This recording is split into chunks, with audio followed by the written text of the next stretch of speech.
Buenos días, ¿cómo están? Vale, hoy vamos a tener una mañana diferente, una mañana, un tiempo juntos. También el tiempo de Creciendo Juntos va a ser algo diferente, pero necesitamos tocar varios temas y parte de estos temas que nosotros necesitamos tocar y no podemos ignorar lo que pasó esta semana, el jueves, viernes, sábado. Y yo les compartía con las personas que pude compartir, pues que en mi memoria no hay un momento como estos que hemos vivido. De pronto, los que estuvieron en la época de los 70, 76, en esos golpes de Estado que pudieron, golpes de Estado, ¿cuál? Lo que estoy diciendo es que golpe de Estado, toques de queda pudieron ver y de pronto comparar, pero nosotros no teníamos un momento de comparación en nuestra mente.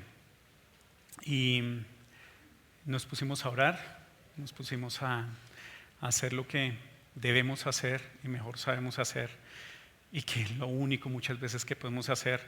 Pero algo que quería simplemente compartir con ustedes esta mañana fue cuando nos pusimos a orar con mi familia. Estábamos Eliana, Manuela, Lisset y yo.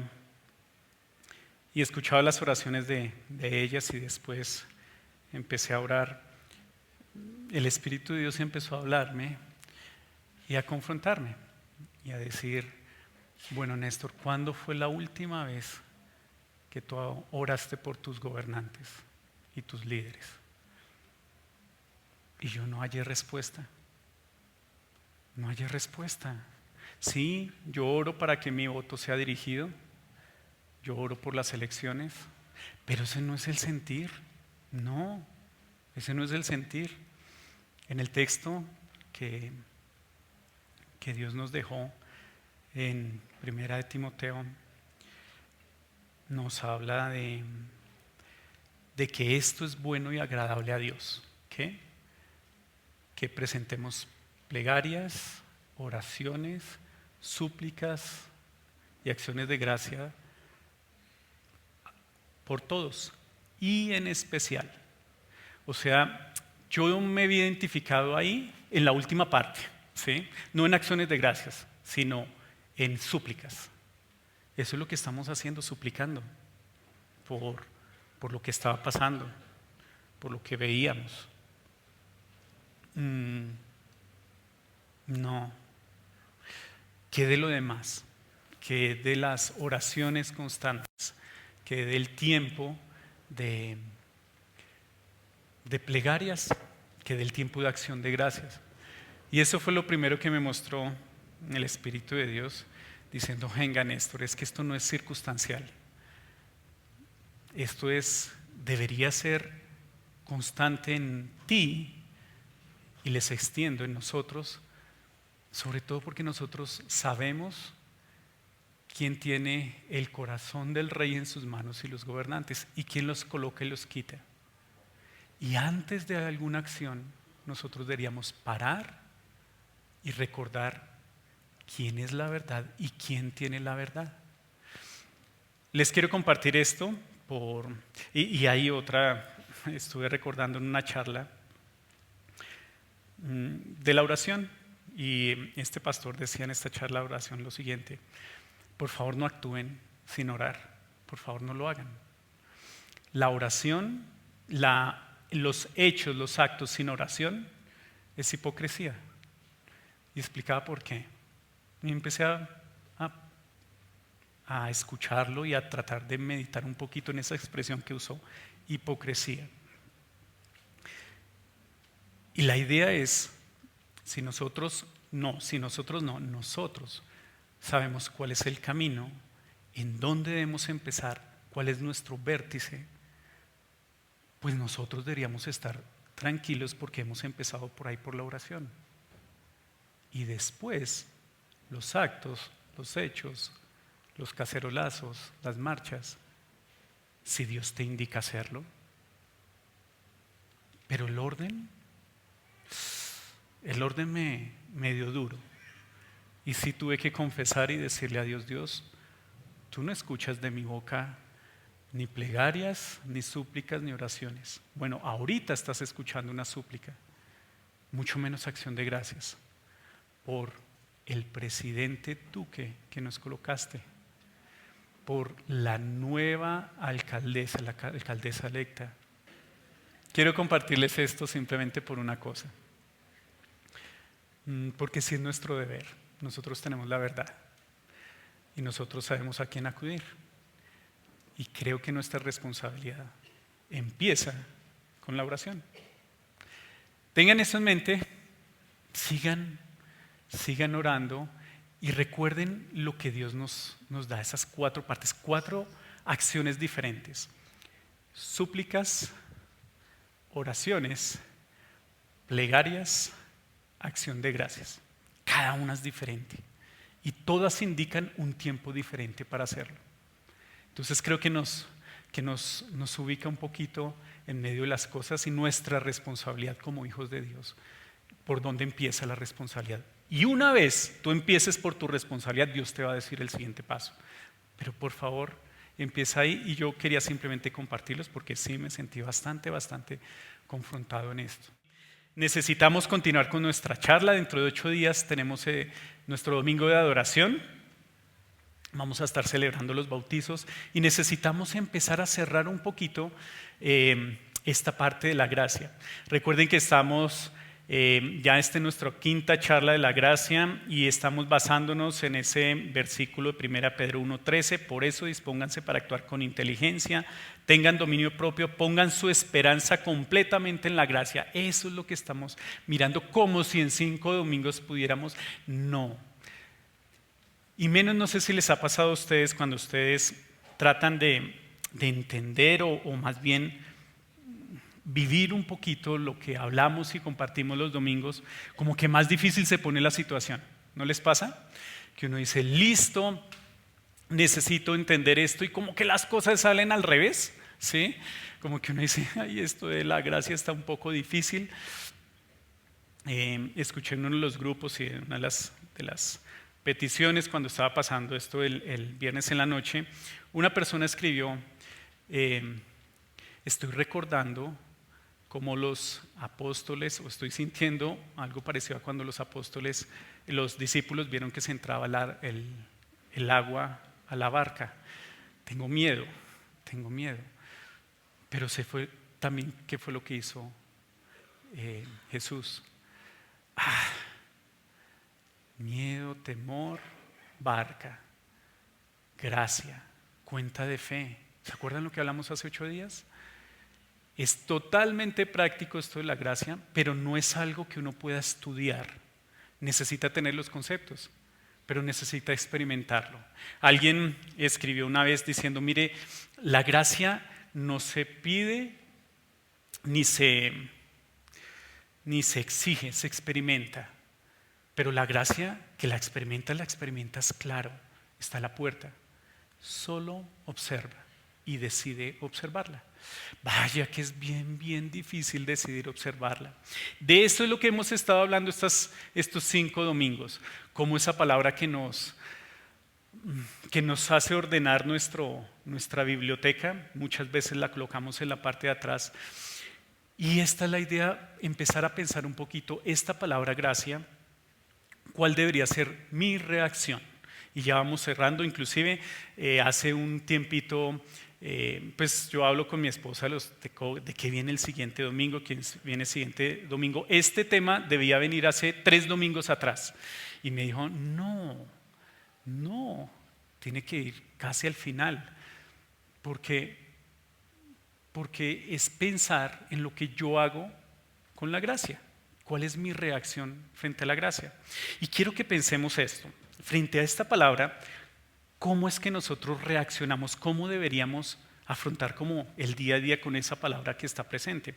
Y el ejemplo que les traigo es algo que ustedes, casados, recuerdan muy bien. Los que se van a casar deberían pensar en estas palabras y los que no están planeando van a decir, lo voy a pensar. O ¿cómo lo está haciendo papá y mamá que se casaron? Y estoy hablando de los votos matrimoniales.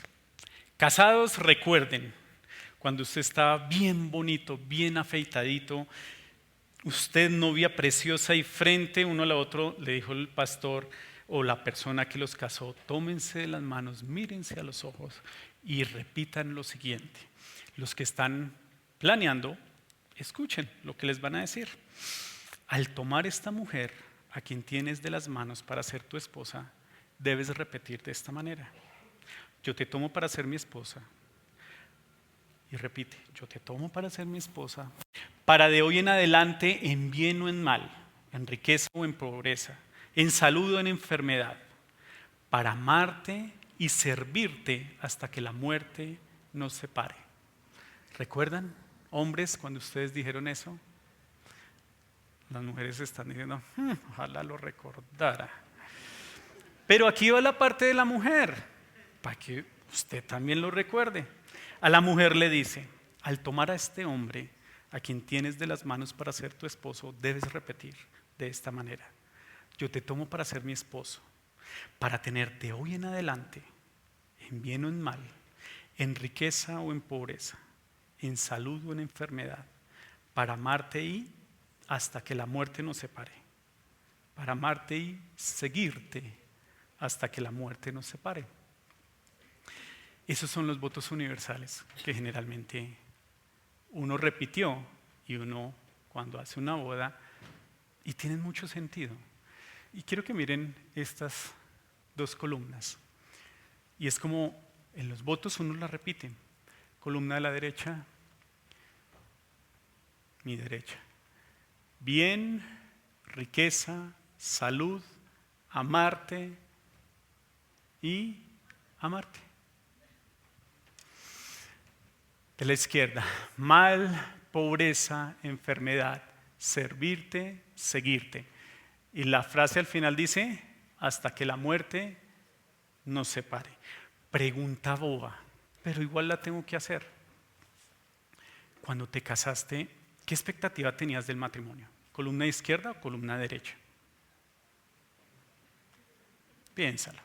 No te estoy diciendo qué dice tu mente. Te estoy diciendo es qué esperabas. ¿Sí? Si tú eres como yo, pues esperamos esta columna de mi derecha, ¿cierto? Bien, riqueza, salud, amarte, amarte. Porque si uno ve, no, espero mal, pobreza, enfermedad, servirte, seguirte, pues está difícil. Y parte de lo que nosotros podemos observar en el camino, en el transitar, y es parte de los conflictos, es que estas palabras se van mezclando. Y a veces miramos que es mucho más esta parte, más bien en ciertas etapas aparece más esta parte que en esta parte, y ahí es donde dicen: es que el matrimonio no era lo que yo esperaba, esto no era así. Pregunta: ¿y en los votos qué dijiste? ¿Acaso no era lo que uno dijo en los votos matrimoniales? ¿Qué era? Sí, imagínense la expectativa que uno tiene, dos personas que no han convivido, que van a empezar a ser una sola carne. ¿Cómo debería ser ese proceso?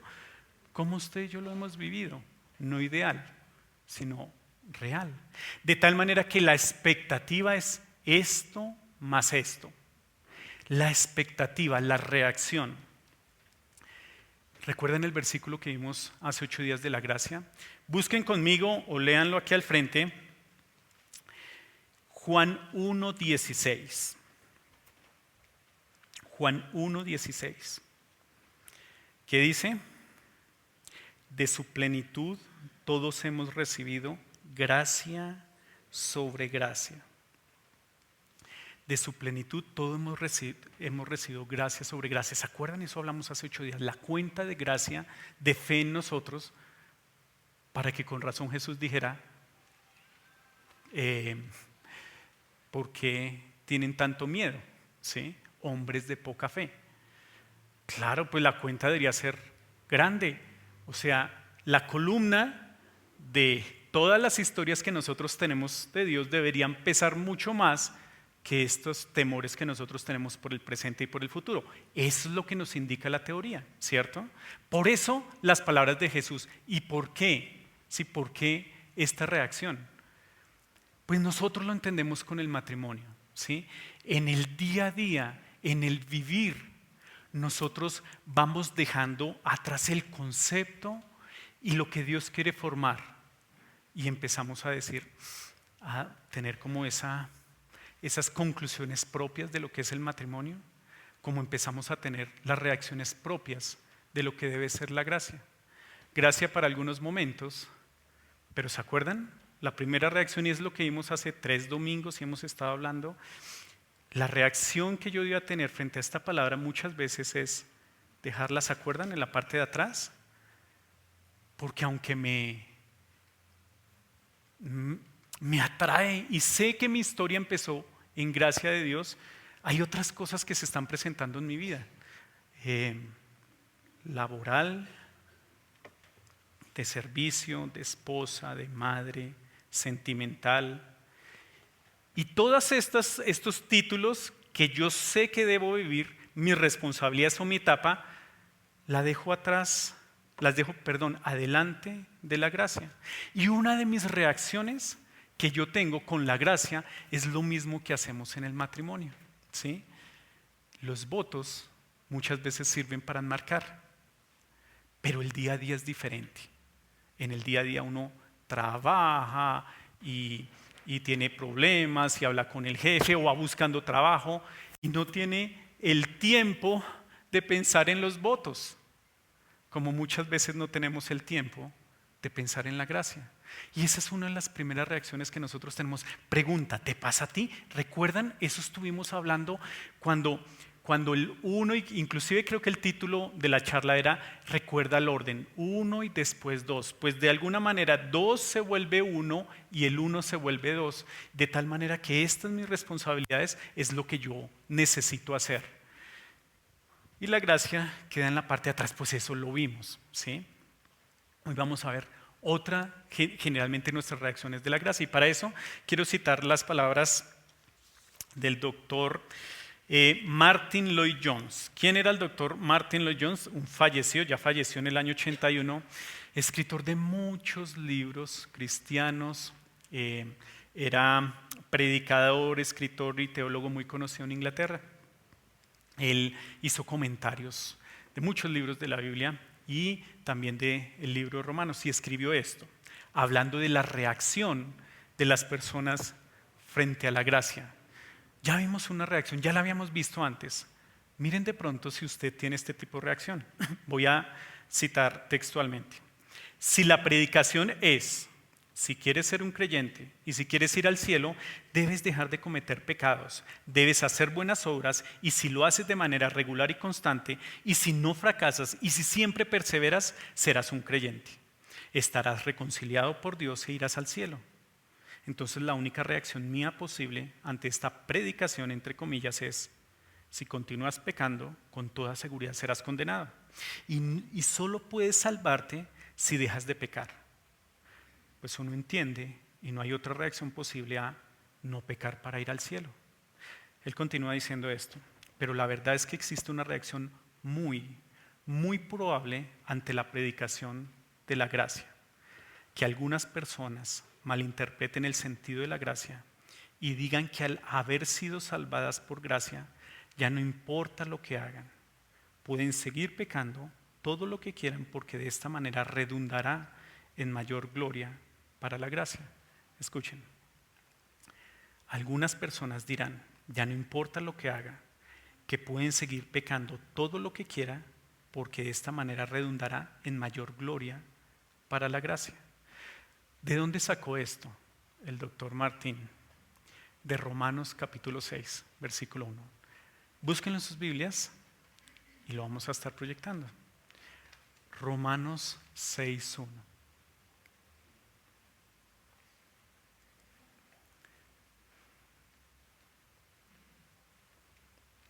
¿Listo? ¿Lo tienen?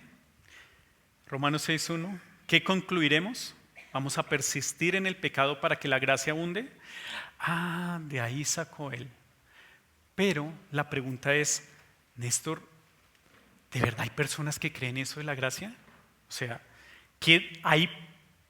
¿para que espere un momentico, ¿qué dice antes de la gracia? Pues básicamente el razonamiento es esto, pues soy salvo por la gracia y cuando el pecado abundó, dice que sobreabundó la gracia. A ver, pecado abundó, la gracia sobreabundó. Entonces, una de las reacciones frente a la gracia es, pues para que se abunde y sobreabunde más la gracia, ¿qué debo hacer con el pecado? Pues pecar más, ¿cierto? Qué boba esa reacción frente a la gracia, ¿cierto? Pero ¿saben que es muy común? Más común de lo que uno piensa. Muy común. Tanto que Pablo dedicó unos buenos capítulos en el libro de Romanos para hablar acerca de la gracia, la ley y el pecado, recordándoles y recordándonos que no es tan bobita esa reacción que nosotros tenemos frente a la gracia. Nosotros vemos esta reacción como en extremos, o blanco o oscuro, ¿cierto? Blanco o negro. El negro está diciendo, ¿cómo así? Hay personas que piensan eso realmente, entonces que pequen más para que la gracia esté sobre ellos. Pues eso es lo que nos dice el texto. Pero ¿qué de los tonos grises? ¿Qué de los tonos grises que de pronto tú y yo no diríamos, vamos a pecar para que la gracia abunde, sino que la reacción frente a la gracia y frente a mis acciones pecaminosas disimulan en tono gris esta declaración o no? Pregunta, ¿cuántos se han rendido porque ustedes vez tras vez caen en el mismo pecado? Igual que yo. ¿Para qué? Al final, este es uno de mis luchas. Y Dios, tú sabes que tú no me has abandonado y pues ya me conoces que soy así. Pregunta, ¿no tiene un poquito del tono de pequemos para que la gracia abunde? Piénsalo. Ya he entendido que parte de la dinámica con mi jefe es este tipo de mentiras, pero Dios sabe que debo mentir en el trabajo y Dios conoce mi corazón, que no me gusta mentir, pero que lo debo hacer. ¿Qué es? ¿No es parecido? No es negro negro, pero no hay un tono frente a la reacción. La gracia, pues la gracia me va a cubrir lo que yo sé que le desagrada a Dios, pero que debo hacer en mis responsabilidades de hombre o de proveedor o de esposo, o no, ni siquiera mi responsabilidad en lo que yo hago, mi lucha con el control remoto, mi lucha con lo que veo, mis pequeñas libertades, entre comillas. Dios ha sido tan bueno, tan bueno, tan bueno, que a pesar de todo lo que hago, la gracia está. Pregunta, ¿no es muy, muy parecido en otros términos, cambiándoles las palabras, a una excusa del pecado y la gracia en mí? ¿O no? O sea, que cuando el doctor Martin Lloyd escribió esto, lo escribió pensando en algo que dijo Dios, que había en el corazón de nosotros una reacción frente a la gracia. Una cosa es luchar con el pecado, si tú y yo luchamos con el pecado. Otra cosa es excusar el pecado bajo la gracia. ¿Sí? Esa es la otra reacción de la gracia. Entonces, una, la hemos visto durante estos domingos, el orden. Dos, pues Dios, tú has sido tan bueno para mí, lo cantamos, que tú siempre me has conocido con estas luchas. Tu gracia, gracias por tu gracia. Y no hay un tono de decir, espera, esa no es la reacción frente a la gracia, decir, gracias Dios porque me excusas de mis pecados. O sea, es mucho más cercana de lo que uno piensa. ¿Cuál entonces debería ser la reacción? Y vamos a irnos a una historia que nos va a ayudar a enfocarnos. Es una historia larga, vamos a estar leyendo, quedándonos bastante en este capítulo de Segunda de Crónicas, capítulo 6. Busquen conmigo, por favor, Segunda de Crónicas, capítulo 6.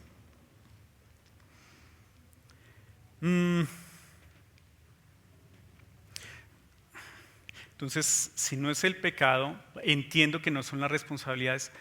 ¿Cuál debería ser mi reacción frente a la gracia? Frente a la gracia y lo que debo hacer en el día a día. ¿Cómo me debería portar como alguien que dijo los votos matrimoniales? ¿Cómo es un día a día de alguien que dijo los votos matrimoniales, pero que tiene que salir a trabajar y buscar trabajo y hacer todas las cosas común y corriente? ¿Cómo debería ser mi reacción frente a la gracia? Esta parte, que es una narración en la vida de Salomón, nos va a ayudar a ubicar. Es un poco largo el texto, sigan el texto conmigo, pero nos va a ayudar a ubicar porque es un día que hay muchas cosas y habla sobre la reacción del pueblo en cosas cotidianas para la vida de ellos. Segunda de Crónicas, capítulo 6, del 14 al 40, algo que nos va a ayudar a ubicarnos un poquito. ¿De qué se trata? David ha muerto. Salomón, su hijo, construye el templo. Los últimos años, el deseo del corazón de David es tenerle todo listo a su hijo para que construya el templo del Señor su Dios. Ya Salomón hizo la construcción, 20 años, con las instrucciones que le dejó David, pidiendo sabiduría de Dios. Y este es el momento en que dedican el templo a Dios. Y estas son las palabras de Salomón. Oró así. Versículo 14. ¿Quién? Pues Salomón. Señor Dios de Israel, no hay Dios como tú en el cielo ni en la tierra, pues tú cumples tu pacto de amor con quienes te sirven y te siguen de todo corazón. Has llevado a cabo lo que dijiste a tu siervo David, mi padre, y este día has cumplido con tu mano lo que con tu boca prometiste.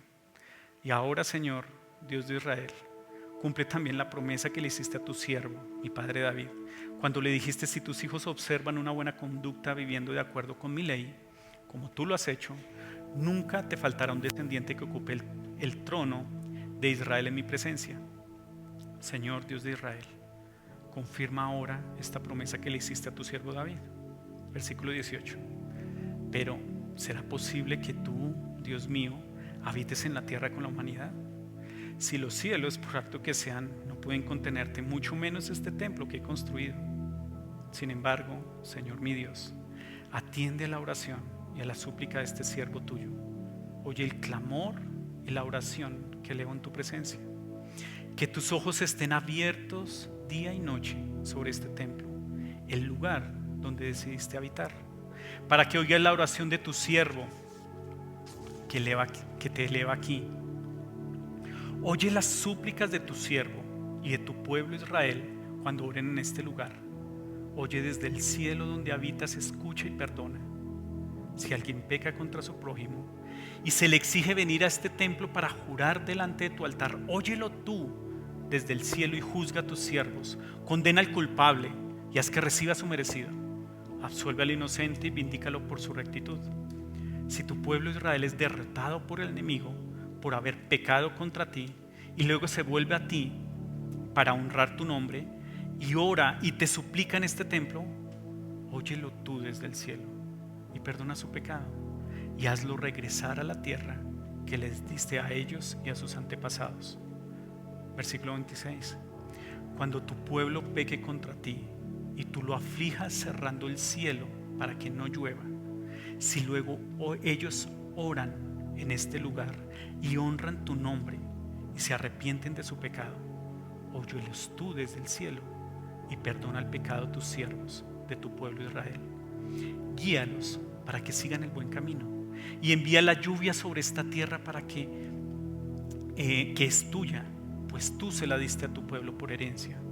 Cuando en el país haya hambre, peste, sequía, plagas de langostas o saltamontes en los sembrados, o cuando el enemigo sitie alguna de nuestras ciudades, en fin, cuando venga cualquier calamidad o enfermedad, si luego en su dolor cada israelita, consciente de su culpa, extiende sus manos hacia este templo y ora y te suplica, óyelo tú desde el cielo, donde habitas, y perdónalo.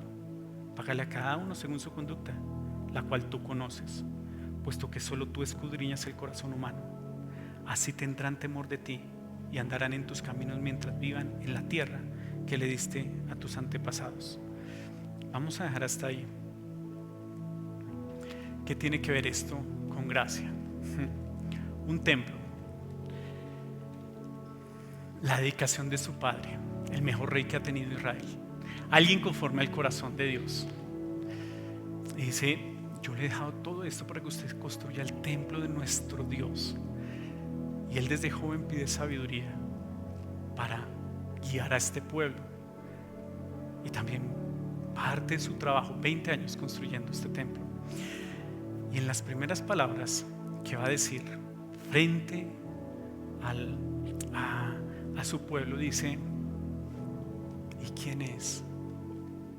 ¿Quién somos nosotros? Tú escogiste, nos escogiste, decidiste habitar. ¿Quién son estas paredes? Si los cielos no te pueden contener, mucho menos estas piedras recubiertas que te tienen. Y empieza una declaración de los hechos de Dios en la vida de todo un pueblo y de este rey como su siervo. Gracia. Eso es lo que Salomón ve de los hechos de Dios. Tú cumples tus palabras, recuerda tu fidelidad. Tú has estado conmigo, tú has estado con este pueblo, tú sí cumples lo que dices. Gracia, gracia y gracia. ¿Quién somos nosotros para que te hayas acordado? ¿Se acuerdan una de las definiciones de gracia? En hebreo antiguo, el que se inclina a dar un favor. ¿Quién somos nosotros? ¿Qué hizo Salomón? Recordar y recordar la gracia. ¿Cómo debería reaccionar Salomón y su pueblo frente al reconocimiento de la gracia? Porque esa es la idea, que nosotros entendamos frente a los hechos de Dios, que nosotros cuando nos paramos y vemos en nuestra vida y vemos que Él ha estado, ¿cuál debería ser la reacción de Néstor, la reacción de usted como hijo de Dios frente a la gracia de Él? Pues ahí nos dice cuál debería ser la reacción de la gracia. Quiero leerles un poquito cuál debería ser la reacción. Señor mío, atiende la oración. Frente a la gracia, esto le dice Salomón: Señor mío, atiende la oración. Cuando vengan las plagas, cuando venga la lluvia, atiende la oración. Cuando sí tiene ejércitos, el día a día, las responsabilidades, cuando no haya para comer, atiende la oración. Que oigas la oración de tu siervo que te eleva aquí.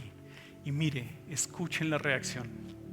Si alguien peca contra su prójimo y se le exige venir a este templo para jurar delante de tu altar, óyelo tú desde el cielo.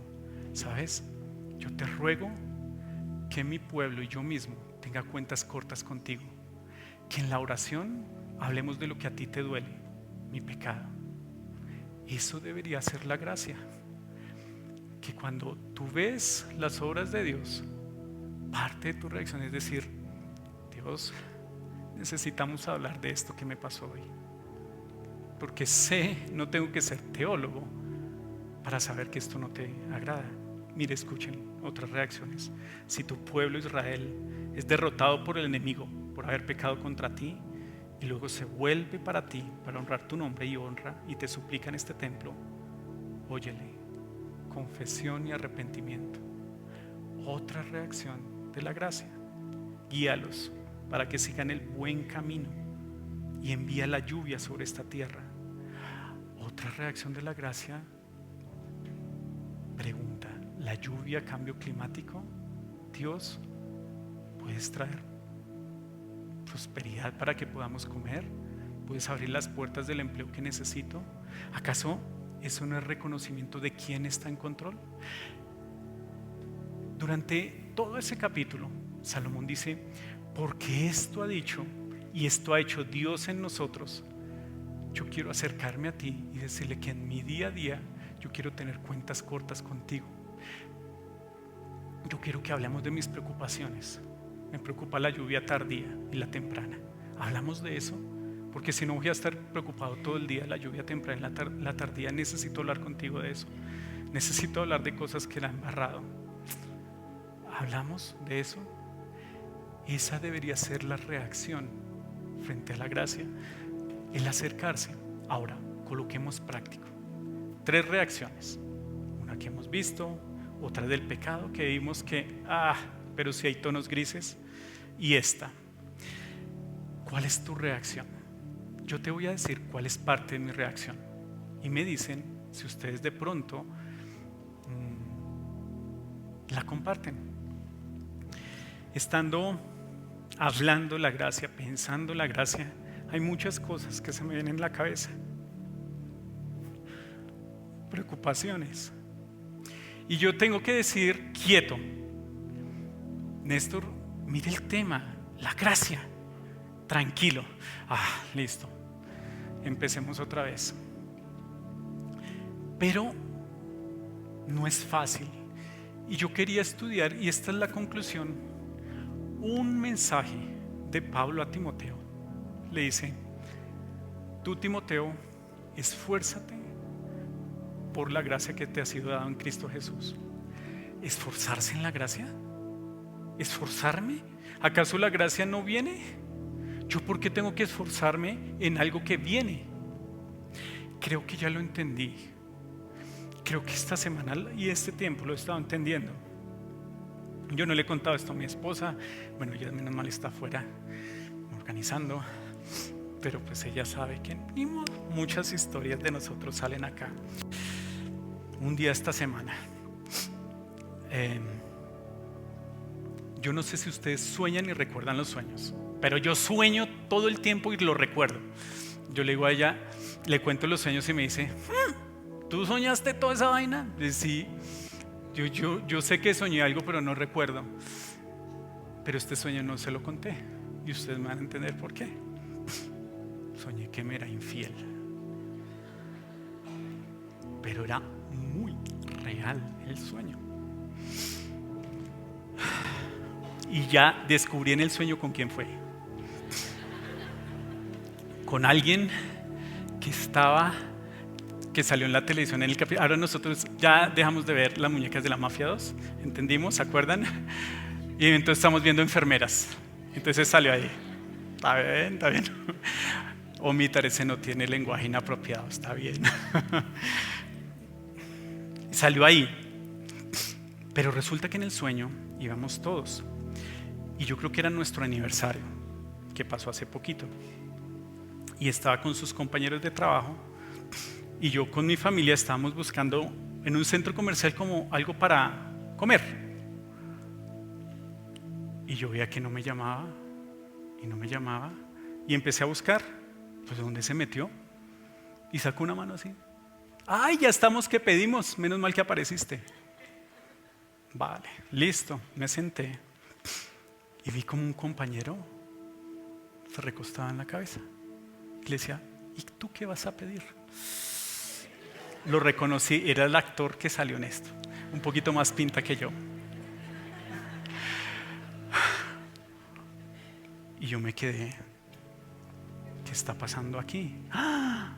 ¿Qué concluí en el sueño? Soñando en el sueño concluí esto. Con razón estaba en mal genio. Ha estado en mal genio todos estos días. Ese es uno de los síntomas. Con razón ya no es tan cariñosa.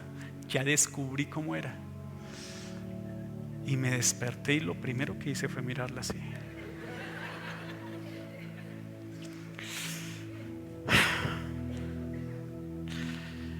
¿Y qué proceso mental para que ese sueño no afectara las siguientes palabras? ¿Qué esfuerzo por decir esto no es cierto? ¿Qué esfuerzo para ubicarme en la realidad y decidir que esto que estoy viviendo en este sueño no es un sueño, que realmente la persona que tengo al lado no es así? Escuchen, qué esfuerzo por reconocer la persona que tengo al lado. Qué esfuerzo. ¿Qué esfuerzo que tengo que hacer en el día a día para recordar quién está en control? ¿Qué esfuerzo que tengo que hacer en el día a día para escuchar la reacción de Salomón y decir yo quiero eso mismo? ¿Qué esfuerzo? Pero eso debería ser mi reacción. Recordar que no es esto que yo vivo que parece tan real, que la miro de esta manera y ella toda sanita, durmiendo. Que no es esto que yo vivo, o ustedes en su realidad. En su realidad, cuando caminan y empezamos el día sin él, sin involucrarlo, y ustedes ven un panorama oscuro, como en un sueño, pero que después, mediante una oración, tratamos de que a ver cómo es que Dios está obrando en nuestra vida, porque no lo vemos durante el día. Vemos que la gracia está por acá y que el esfuerzo que he hecho por hacer las cosas bien no la veo. ¿Cuál debería ser mi reacción frente a la gracia? Escuchen, si ustedes son como yo, deberían reaccionar: esfuércense por la gracia, esfuércense por ubicar quiénes son ustedes delante de Él, esfuércense por no hacer las cosas solo, esfuércense por alzar la mirada, esfuércense, porque si no, el sueño los va a amargar y va a terminar el día con un sueño que no es nada real, pero que lo va a hacer mirar su realidad, su verdadera realidad de otra manera diferente. ¿Es mi reacción o les pasa a ustedes también con la gracia? Que la gracia solo se aparece en ciertas formas cuando ustedes deciden verla, pero terminan el día tan cansados, que como vimos al principio de esta serie, la gracia se convierte en una palabra que ha perdido su brillo y su significado. ¿Saben? Me encanta. Quiero que miren esta declaración de Agustín de Hipona. Ese es San Agustín. ¿Puedes colocarla, porfa? Primero, ama a Dios con todo tu corazón y luego haz lo que quieras. Me encantó. ¿Saben cuándo la escribió? Cuando estaba hablando de la gracia. Escribió esto cuando decía: en medio de lo que tengo que vivir, ¿qué es mi parte? Mi parte es estar en cuentas cortas con Él. Esa es mi parte. Y después, cuando esto esté a cuentas cortas, como la reacción de Salomón diciéndole al pueblo: si pecas, ve, háblale, aprópiate de sus promesas, mira que Él cumple, y después sal a vivir el día. Eso es lo que está diciendo Agustín de Hipona, San Agustín. Primero ama a Dios con todo tu corazón y luego haz lo que quieras. Reacción frente a la gracia: acércate, no la olvides. Necesitas, como Timoteo, esfuérzate. Ahora quiero decirles un poquito el contexto de por qué le dijo esas palabras Dios a Timoteo. En el capítulo 1 les está recordando de la historia de Timoteo, de su abuela, de cómo Dios lo escogió, de las cosas impresionantes que ha hecho Dios en la vida de él. Y después le dice parte de la realidad de lo que va a tocar vivir, que va a ser difícil, va a haber persecución, va a escuchar que hay disensiones en la iglesia. Y magistralmente Dios escoge ese versículo en medio de recordar la mano de Dios en su vida, los hechos, lo que Dios ha hecho y lo que le tocaba vivir. Escoge aquí en la mitad diciendo: por favor, Timoteo, esfuérzate en la gracia que se te ha dado en Cristo Jesús. Buen consejo. Hemos visto 5 charlas acerca de la gracia, el temor, amar incondicionalmente, el orden. ¿Qué debería seguir? Esto. Nuestras responsabilidades, si queremos hacerlo bien como hijos de Dios. Esfuérzate en la gracia, esfuérzate en cuentas cortas, esfuérzate en no colocarlo, la gracia acá. Oremos.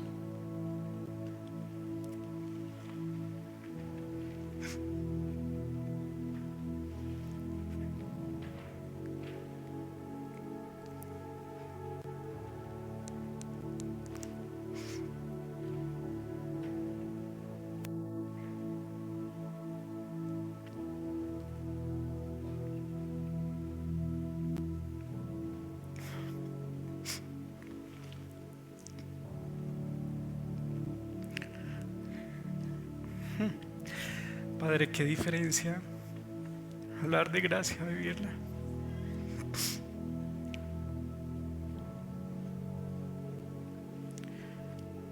Nuevamente entiendo que es un proceso largo. Entiendo la fragilidad y la ligereza con que uno habla de la gracia tuya. Y a veces uno pretende hablar como quien tiene autoridad. Y en esta escuela estamos todos, absolutamente todos. Pero no le haya otra salida, Rey, ni quiero otra salida. Frente a los retos, frente a la realidad, frente al día a día. Porque yo creo que tú sí cumples.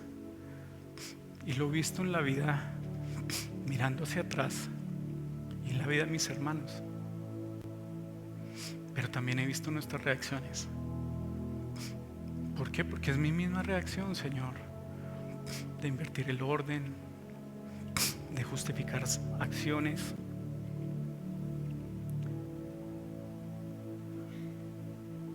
Pero hay otro camino, Rey. Y yo te ruego que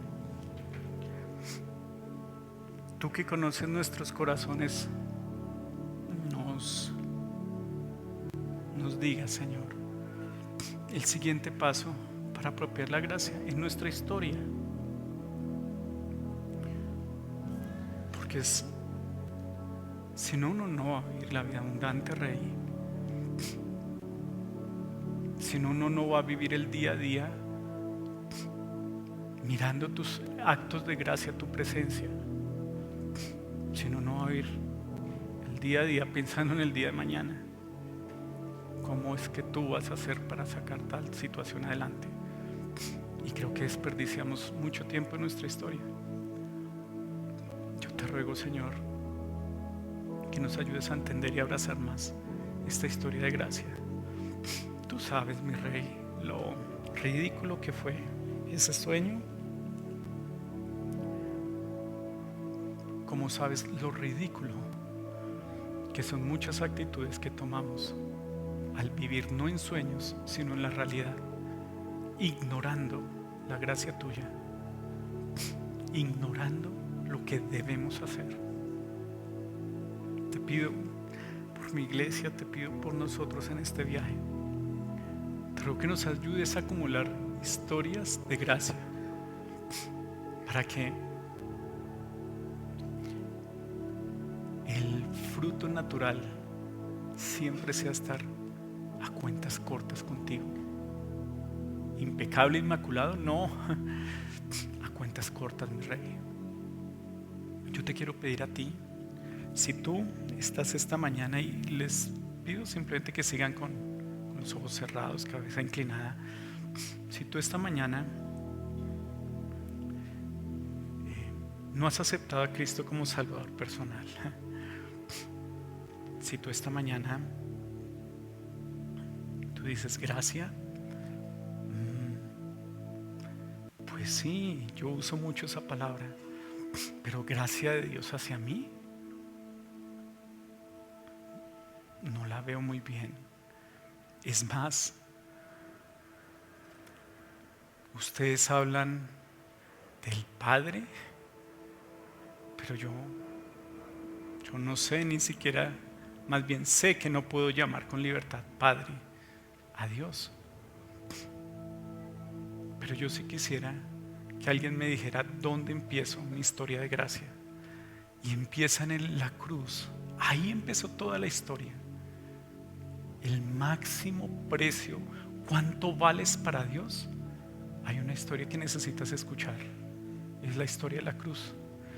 Y si tú quieres escucharla y si tú quieres apropiarla y en tu corazón esta mañana sientes, yo quiero que alguien me diga, ¿dónde empieza esa historia de gracia conmigo? Yo quiero que alguien me muestre. Te voy a pedir simplemente que levantes tu mano y va a haber alguien que te va a llevar a un lugar aparte y te va a mostrar dónde empieza esa historia de gracia contigo. ¿Hay alguien? Simplemente que levantando su mano diría que alguien me muestre mientras esperamos brevemente.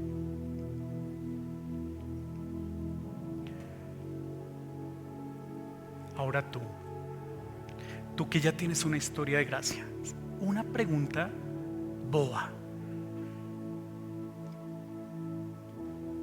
¿Dónde ubicas la gracia en el estante? ¿Dónde la ubicas? ¿Dónde está ahorita? ¿Detrás del trabajo que debes conseguir?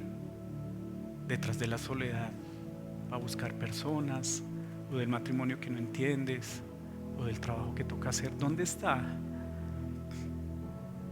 Tranquilo, la gracia siempre indica el camino. Sácala adelante, colócala adelante. ¿Cómo? Cuentas cortas. Háblale, invítalo. Eso fue lo que hizo Salomón frente a su pueblo, diciendo: en todo lo que vivamos, Dios, en todo lo que vivamos, escúchanos, repréndenos, paga por nuestra maldad. Pero yo quiero que tú sepas lo que mi pueblo y yo hacemos. ¿Sabes? Salomón no siempre fue así de sensible. Su corazón terminó doblado, terminó desviado. La buena noticia es que siempre frente a un corazón desviado, siempre hay un camino. Y si se te ha olvidado el camino de la gracia, estás a una oración de hacerlo. Te animaría a que hablaras con Dios esta semana. Padre bueno,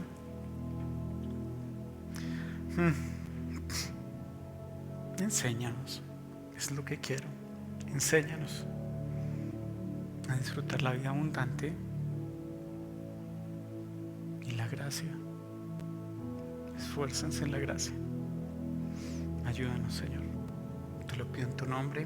Amén.